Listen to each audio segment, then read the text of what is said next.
नमो कृष्णमूर्तिं परं ज्ञानमूर्तिं भ्रमितान्धजीवस्य खलु दीपस्तम्भं प्रकाशितो मुक्तिमार्गश्च येन प्रज्ञां च दैवीं प्रतिभां नमामि।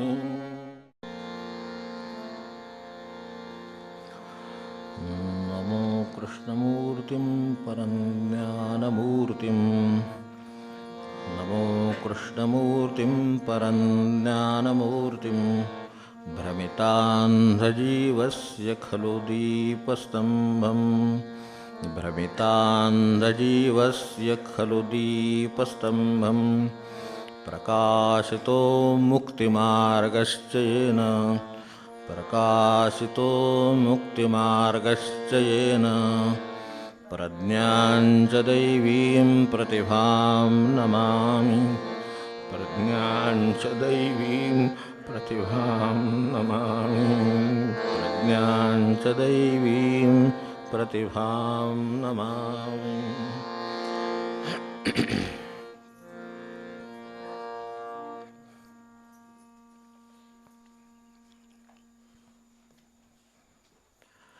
भजनानं व्हायचं आहे नंतर घेऊ.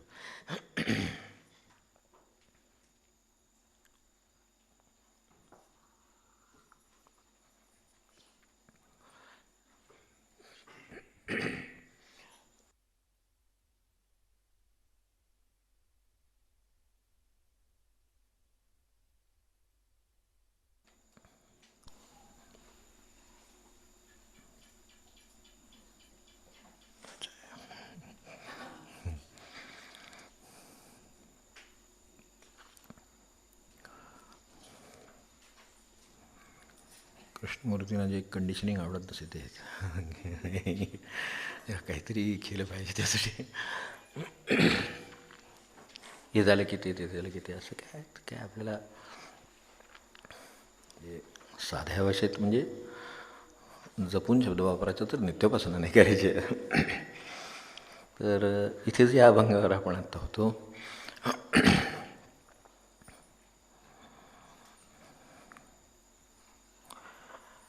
निवृत्तीचा देव सर्वा गोविंद नाही भिन्न भेद ईश्वी.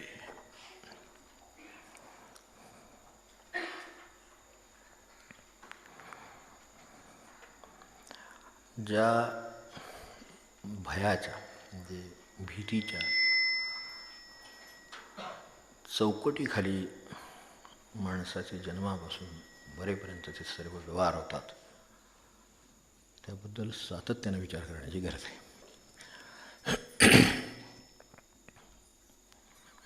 वास्तविक त्याची भय नाही आहे पण भयावर विचार करण्याची गरज आहे कारण ते आहे असं वाटतं आणि ते खरं आहे असंही वाटतं.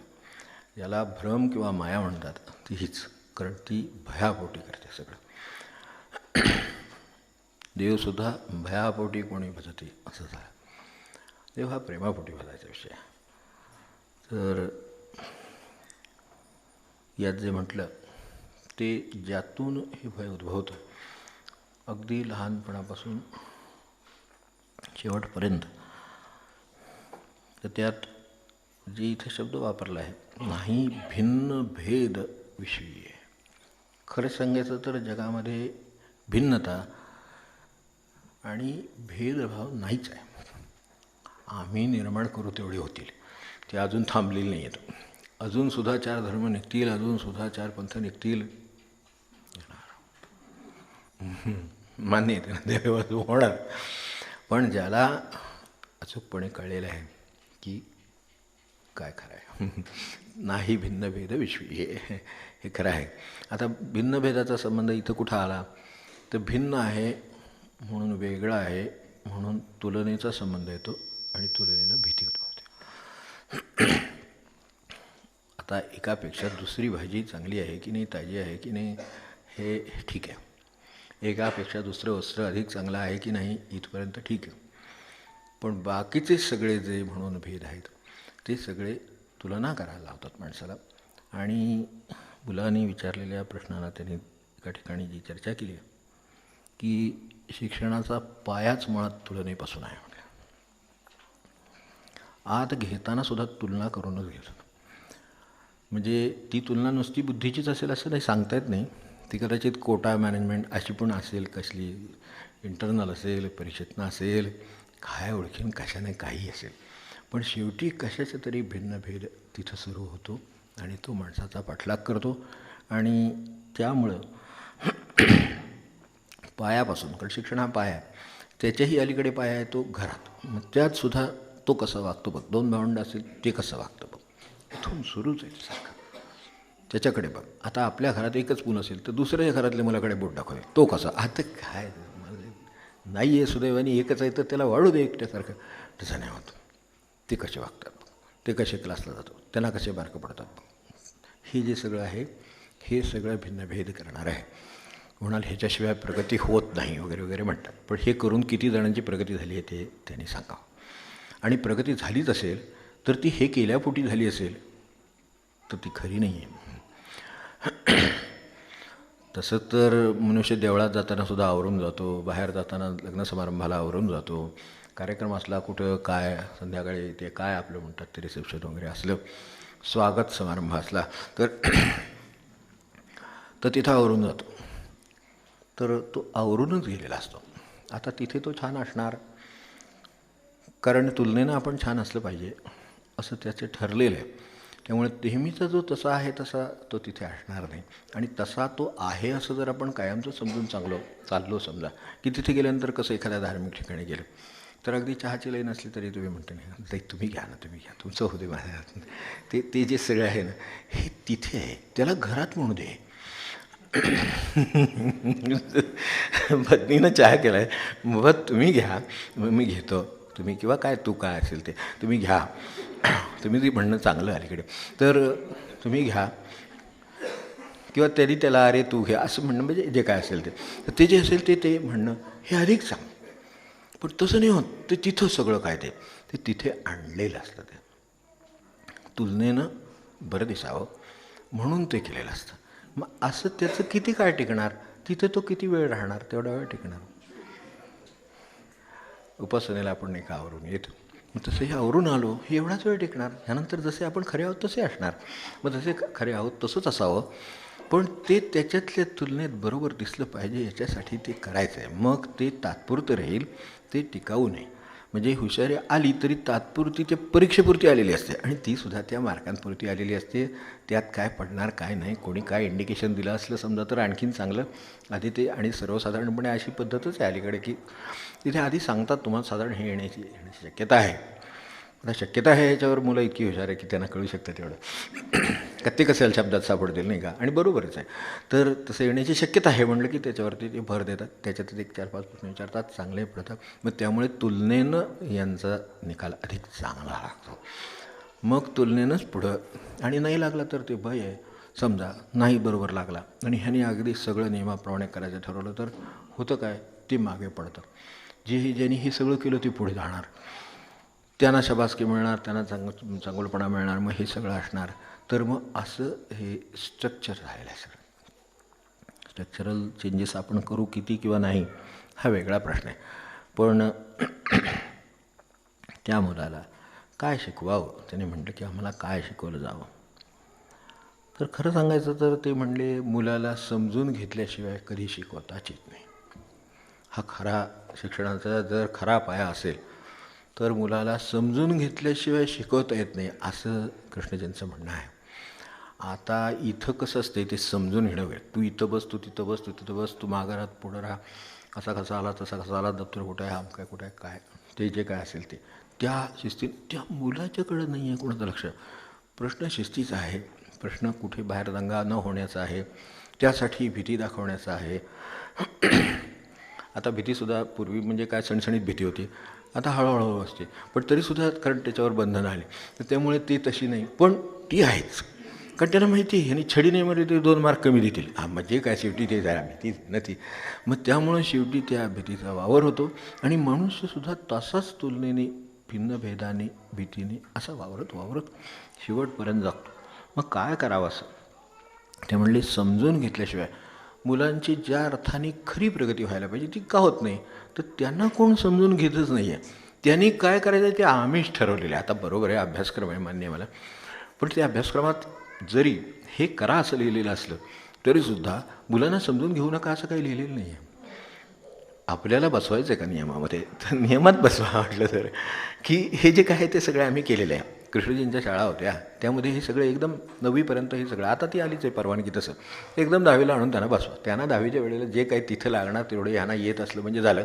उरलेलं त्यांना आता उरलेलं म्हणतं आपण पूर्वी आपल्याला आठवत असेल, आपल्या वचनात असेल की टागोरांच्या विश्वविद्यालयात ही पाठवलेली मुलं, त्यांना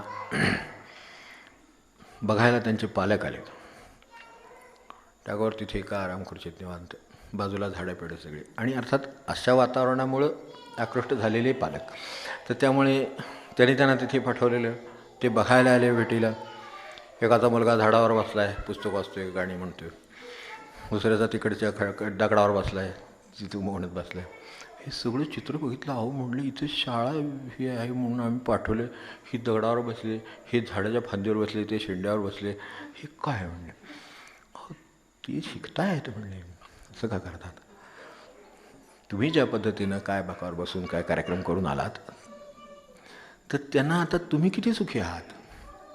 त्यांना आज सुखांनी कसं शिकावं त्यांना कळतंच आहे, पण ते तिथं बसून त्या कविता ते त्या झाडावर बसून आणि फांदीवर बसून म्हणत आहेत.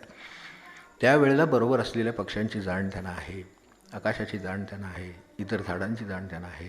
हे सगळं कोण देणार आहे, तर त्यासाठी ते दिलेलं आहे. त्यामुळं ते विश्वविद्यालय त्या अर्थाने, शांतिनिकेतन जे होतं ते त्या अर्थाने वेगळं होतं, कारण हे वेगळे होते आणि मुलांना समजून घेऊन मग शिकवायचं हे त्यांना माहिती होतं. आपल्याला शिकवायचं आणि मग तो नापास झाला की त्याला समजून घ्यायचं नाही, शिक्षा करायची आहे माहिती. नापास झाल्यानंतर त्याला समजून घेणारे किती पालक असतील की नापास झाला, ठीक आहे, हरकत नाही, ये काय झालं बघूया, असं म्हणणारे किती पालक असतील. त्यांना खरं त्याला खऱ्या अर्थाने शिक्षण देता येईल. तर त्याला हे सांगावं, तू कुणासारखा असू नकोस. त्यांचा शब्द असा आहे, बी युअर सेल्फ. हा मंत्र त्याला द्या, बी युअर सेल्फ. जो आहेस तोच तू राहा. आता जो तू आहेस तो तू राहा म्हणजे अडाणी राहा असं आहे का? शिकू नकोस असं आहे का? पाठ करू नकोस, काही वाचू नकोस, काही बघू नकोस, कुठे जाऊ नकोस असं आहे का? असं अजिबात नाही. त्यांचं म्हणणं असं आहे, तू आधी कसं आहे ते शोधून काढ, मी तुला मदत करतो. किती पालक मुलांचे मित्र असतात, किती पालक त्या मुलांचे त्यांची जशी परिस्थिती असेल त्यात मित्र असतात, आणि किती लोक एका वेगळ्या अर्थाने हुकुमशहा असतात. हे झालं नाही, ते झालं नाही, ते झालं. आज झालं नाही आहे ही गोष्ट खरी आहे. आता ते नुसतंच झालं नाही म्हणण्याने त्यांच्या मागे लागून ते होणार नाही आहे.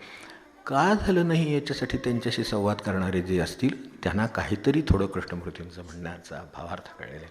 का झालं नाही, ठीक, समजलं नाही, अडचण आहे.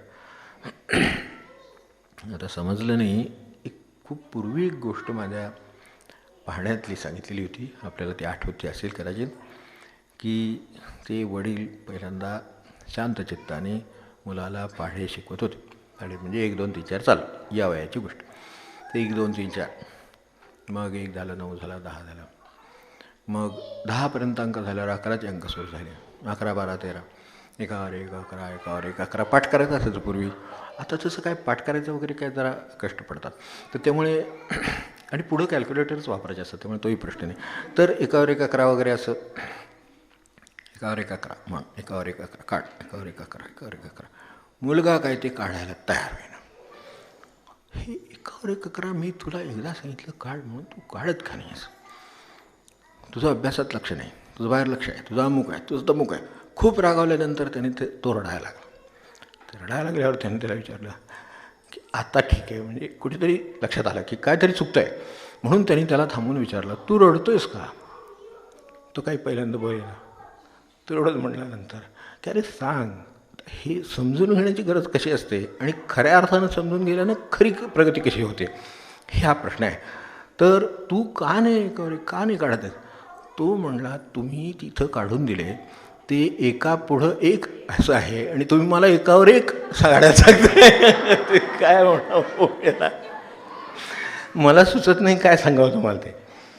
म्हणले अरे बरोबर आहे, ह्या भाषेतला फरक आहे. म्हणताना असं म्हणतात. आता हे सगळं सांगितलं पाहिजे ना. मराठीत अशी पद्धत आहे बाबा, इथे एकावर एका करा म्हणलं तरीसुद्धा ते वर त्याच्या डोक्यावर काढत नाही, पुढे काढतात. मग एका पुढं एक काही तुम्ही म्हणत नाही आणि मला एकावर एका करा का काढत नाही म्हणून तुम्ही छडी बेताय. आता ह्याला काय करावं मला सांगा. म्हणजे इथे या ठिकाणी समजूनच घेण्याची गरज आहे ना. मग कशातही समजून घेण्याची गरज आहे, मूळच आहे. तसं या शिक्षणामध्ये बी युअरसेल्फ म्हणण्यामध्ये काय आहे की प्रत्येकामध्ये काहीतरी आहेच. असं कोणी माणूसच नाही की ज्याच्यामध्ये काही नाही. असं कसं शक्य असेल. तो माणूस म्हणून अहो काही नसेल, परमार्थाच्या भाषेमध्ये सांगतो, प्रारब्ध तरी असेल. काही नसलं तर नाही तर तो कशाला तोंड मी आपण बसलो असतो. काही नसेल तर प्रारब्ध तरी असेल. मग ते जे काय असेल ते त्याच्याकडे आहे. फक्त आता असं आहे, आम्ही म्हणणार ती मोगरी जाईसारखी पाहिजे, जाई गुलाबाचं, असं कसं चालेल. असं नाही चालणार. ते गुलाबाचं फुल गुलाबाच्या फुलासारखंच असणार, ती जाई जाईसारखीच असणार, जुई जुईसारखीच असणार. हे सगळं तसं असं मोगऱ्याचं तसं जायचं असं कसं चालेल तुलना करून. पण आपल्याला ते तसं हवं असं वाटतं. खरं त्या अर्थाने ती सगळी फुलं आहेत हे त्यातलं मूळ खरं आहे. आता ती फुलं आहेत ना, आणि नुसतंच आपलं ती भिंतीवर वगैरे लिहितो मुले म्हणजे फुले वगैरे वगैरे.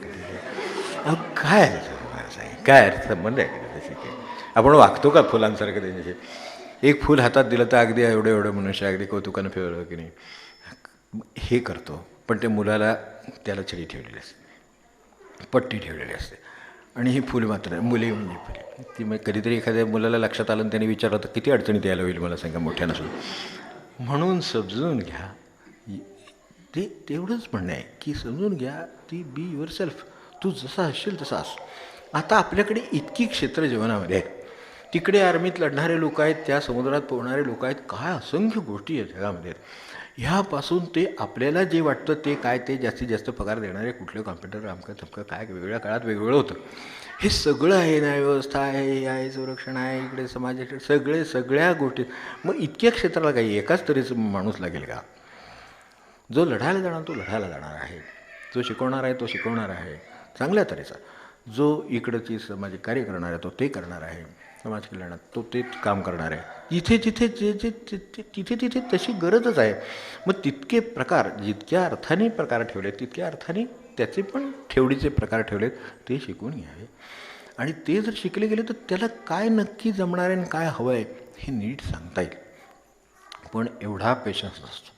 पटपट पटपट त्यानं सगळ्यांच्यासारखं सगळं झालं पाहिजे. रात्री 12 वाजू देत, 2 वाजू देत, आणि काहींचं पहाटे 4 वाजू देत, 5 वाजू देत, त्याला चहा दे, त्याला कॉफी दे, त्याला अमुक कर, काहीतरी कर. पण एकदा ते होत नाही त्याच्याकडनं. मग ते बसूच राहतं. म्हणजे आई झोपते का फक्त बघतो बघ आईला डोळा लागला ठरला ते उठवणारच. उठवलं की अरे आत्ता एवढा डोळा लागला वाटतं. म्हणजे पुन्हा त्याच्या जीवनात आपणच कुठं चिरवून देतो. असे त्याची झोप झाली नाही, त्याला झोपू दे, झोपल्यावर उठेल करील. ते म्हणाले सांगायला सोपं आहे, प्रत्यक्षात किती अवघड असते, अमुक असते तमुक असते. ते काय तसं काय म्हणू नका, खरं करायचं आहे का. हे सगळ्यावर पुन्हा एक सत्ता चालते ना, त्याच्यावर आपला विश्वास आहे ना, ते काहीतरी करणार आहे ना.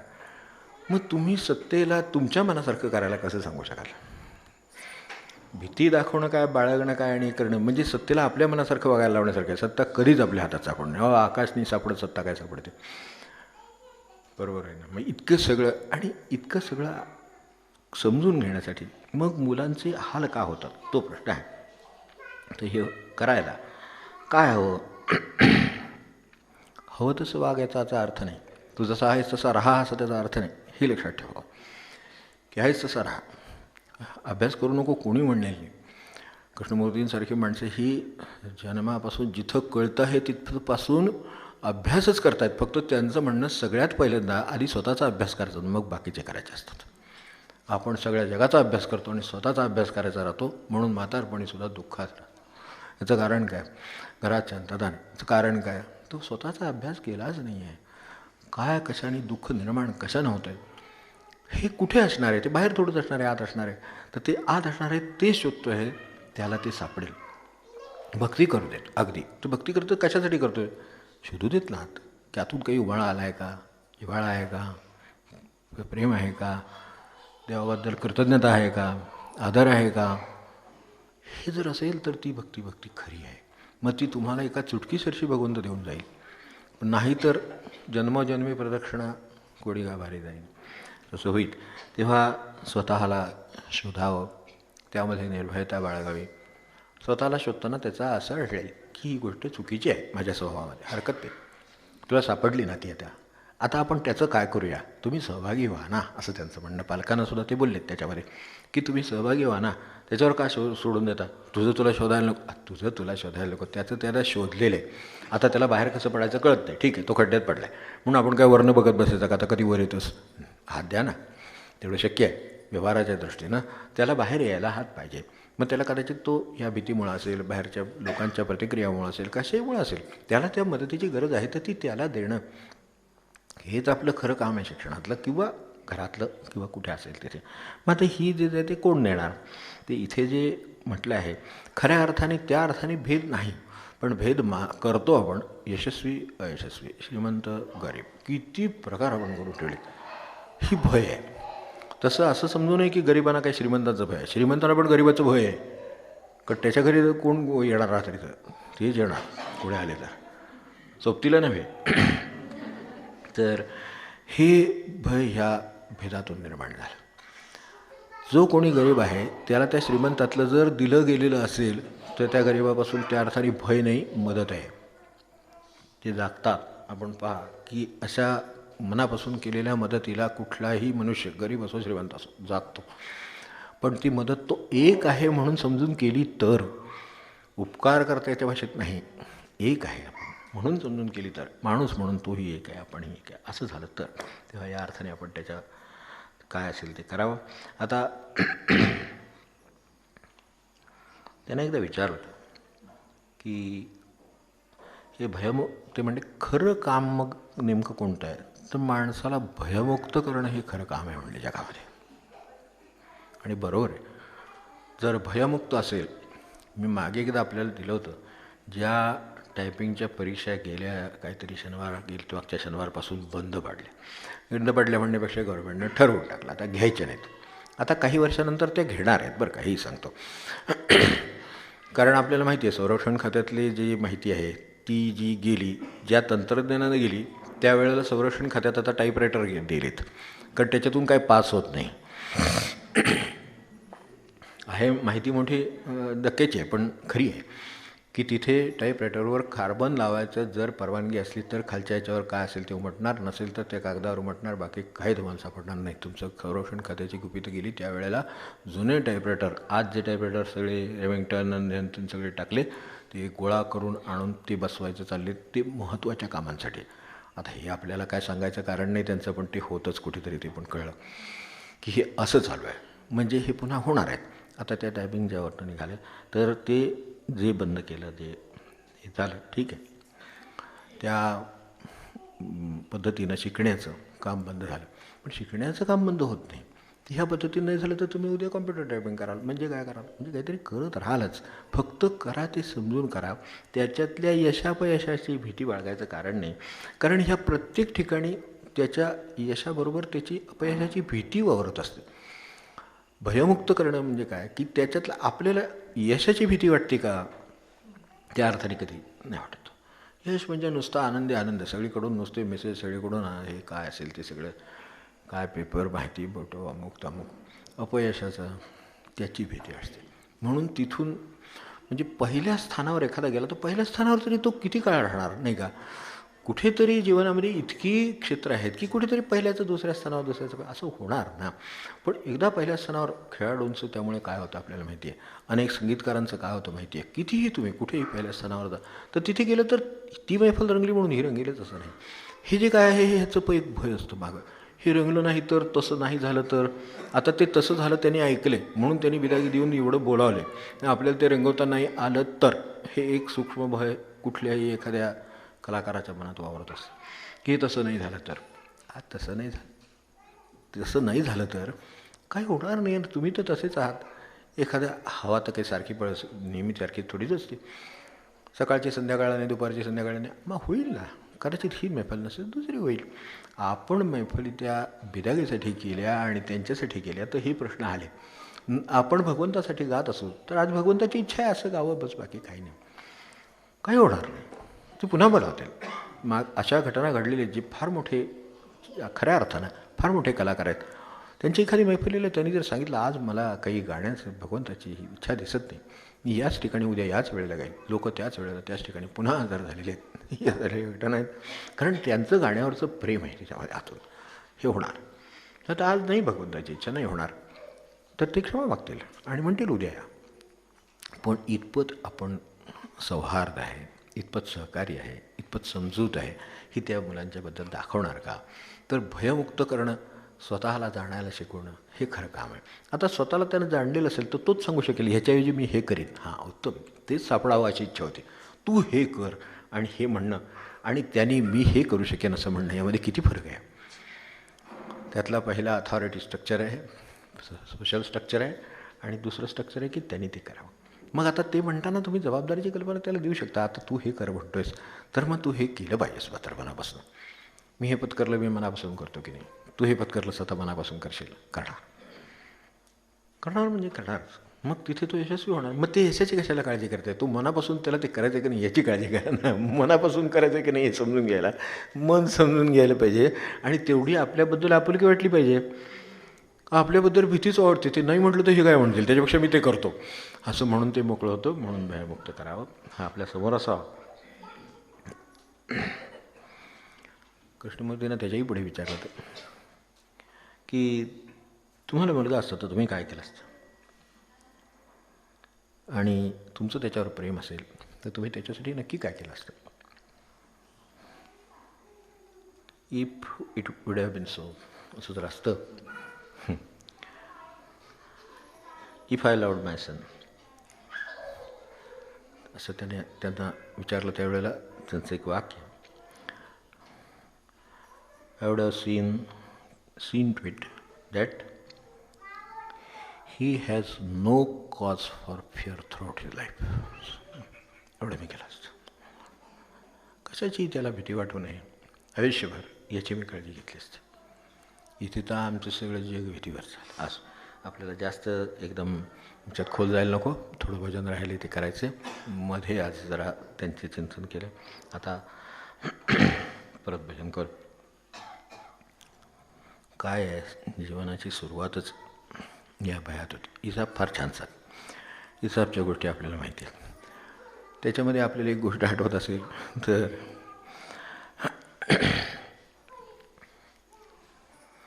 एक लांडगा सकाळी उठून त्या भक्ष्याच्या शोधार्थ हिंडत होता. दुपारी 12 वाजेपर्यंत हिंडला, पोटात खलखलं पण काही मिळालं नाही. तर तो जाता जाता एका झोपडीजवळून जात होता. त्या झोपडीजवळ जाताना ते खिडकीच्या तिथं त्याला आतून जोरात आवाज ऐकू आला की रडण्याचा आवाज मुलाचा, काय मारण्याचा, रडण्याचा हे आवाज, आणि त्याच्याबरोबर हा पण आवाज की तू गप्प बसणार, चुप बैस, चुप बैस. 2-3 वेळा ते ऐकलं. चुप बैस, तू गप्प बसणार आहेस का नाही, नाही तर तुला लांडग्याच्या समोर टाकून देईन. ते ऐकल्यावर लांडगा म्हणाला, आता कुठे जायची गरज नाही. किती सोय झाली इथल्या इथं, काय देवाची दया की ह्या लांडग्यासमोर टाकून देणार आहे, हे काय रडतं, हे काय थांबणार नाही. म्हणून तो बसून राहिला. तास झाला, 2 तास झाले, हळूहळू रडण्याचा आवाज ऐकू येण्याचा झाला. आणि आता तो म्हणला, अरे ही माझ्यासमोर टाकणार, हे कधी टाकणार आहे. नंतर थोडा वेळ गेल्यानंतर त्याला आवाज ऐकू आला, किती माझं शहाणं बाळ आहे ते. का ते शांत बसलं, शहाणं बाळ आहे ते. मग त्याच्या पुढे म्हणाली की किती शहाणं आहे ते, त्याला अजिबात कोणाची भीती वाटते, तू काही काळजी करू नकोस. जर समजा लांडगा एखादा आला तर त्याला आपण वाघासमोर टाकू. आता काय अथॉरिटी, भीतीचीच अथॉरिटी आहे सगळी. तर तो अर्थात इसापचा लांडगा पुढे म्हणाला, माणसांच्या शब्दावर विश्वास ठेवू. काय करणार, असं आहे खरं.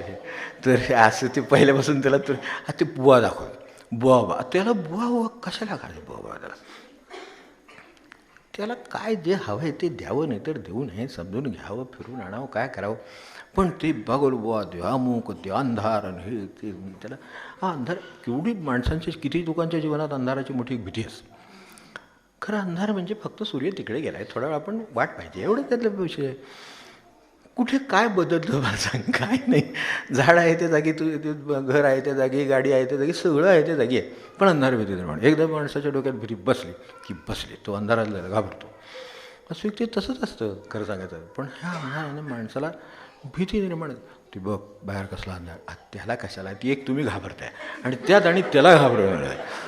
भयमुक्त करणं म्हणजे काय ते मला एवढ्या थोडक्यात सांगता येणार नाही, म्हणून तरीसुद्धा सांगतो की त्याला ते अंधाराची भीती दाखवत. बघ बाहेर नेऊन त्या दरवाजावर बघितलंच, ह्याच्यात आत बागोलबा असतो, ह्यात कुत्रा असतो, लांडगा असतो, हा मग असतो, त्याला भीती दाखवली. मग ते आपलं थांबतं, बोकाट्याने रडायचं.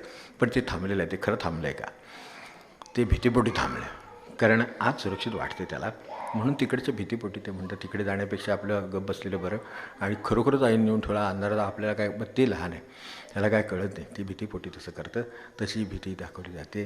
त्याने होतं ते शिक्षणही नव्हे, त्याने होतो तो विकासही नव्हे, आणि जर असेलच तर वरकरणी आहे, तो टिकणारा नाही आहे. तो निर्भय असताना त्याला शिकवा, ह्या अंधारात वेगळं काही नसतं, चल आपण जाऊया, जा बरोबर. तुम्ही तर घाबरणार नसाल तर ते पण घाबरणार नाही, त्या अंधार म्हणून घाबरणार नाही. काही अंधारातलं काम असो, बाहेर अंधारात तिथं काहीतरी वस्तू असते, ती घेऊन यायची असते. आता अशी जर तुम्हीच त्याला भीती दाखवली तर त्याला जरा तेवढं घेऊन येतोस का, म्हणून नको, की नको म्हणते, घरात अजून 2 कामं करतो ते अंधारात, कारण आपणच त्याला दाखवलेलं आहे अंधाराची भीती काय. म्हणजे हे जर आपण दाखवलं तर असा अंधार वावरतो, मग तो पुढे आयुष्यातही असा अंधार वावरतो, वेगवेगळ्या रूपाने वावरतो, कधी साहेबाच्या रूपाने, कधी माणसांच्या रूपाने, कधी प्रतिष्ठेच्या रूपाने. तोच अंधार भीती दाखवणारा तोच. भीती काय दाखवायचं कारण नाही, असेल काय असेल, बाहेर गेलो आता काय आहे बाहेर, काय नाही, तसं विचार केला त्याच्या लक्षात येईल की अरे वस्तू जागच्या जागी सगळे व्यवस्थित आहे, आपल्याला दिसत नाही आहे. एखादा प्रकाश असला त्यात दिसेल, ह्यापेक्षा आणखीन काही वेगळं घडत नाही. आणि जर समजा एक निसर्ग म्हणून क्षणभर, शेवट सांगतो, निसर्ग म्हणून क्षणभर जर विचारच करणार असाल तर हा जर अंधार समजा जाईल तर आपल्याला साधी सुखाची झोपसुद्धा मिळणार नाही. ती कोण देणार, ती निसर्गाची रचना आहे. त्या अंधार आणि प्रकाश समजून घ्यावेत, पण भीतीचे विषय नाहीत.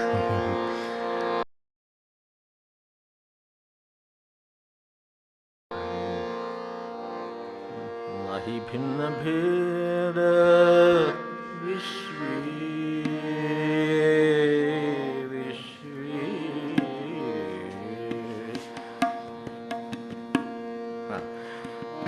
निवृत्तीचा देव, हे कुठे कुठे बसून बघा. अहो काय हिंडतात त्यांच्याबरोबर, काय पोटा पाण्याची सुद्धा बरोबर तरतूद नाही आहे. ते बांधले ते बोंड्याच्याला डोक्याला, ह्याला सुद्धा काय अवस्था नाही. अशा अवस्थेत ही माणसं रात्रंदिवस देवाकडे प्रवास करतात. वारकरी बघितलं असेल आपण की खरे हे वारकरी आहेत, तर हे निवृत्तीचा देव सर्व हा गोविंद, कुठे जातील तिथे तो आहे याची त्यांना खात्री आहे. तो घरातच आहे असं नव्हे, देवळातच आहे असं नव्हे, तो सर्वत्र आहे. त्यामुळं त्यांना भिन्नभेद नाही, आणि म्हणून त्यांना भय नाही, आणि म्हणून ते आनंदात आहेत. जिथे भय आहे तिथे आनंद आहे. निवृत्तीचा देव सर्व हा गोविंद, निवृत्तीचा देव सर्व हा गोविंद, नाही भिन्न भेद विश्वी, नाही भिन्न भेद विश्वी.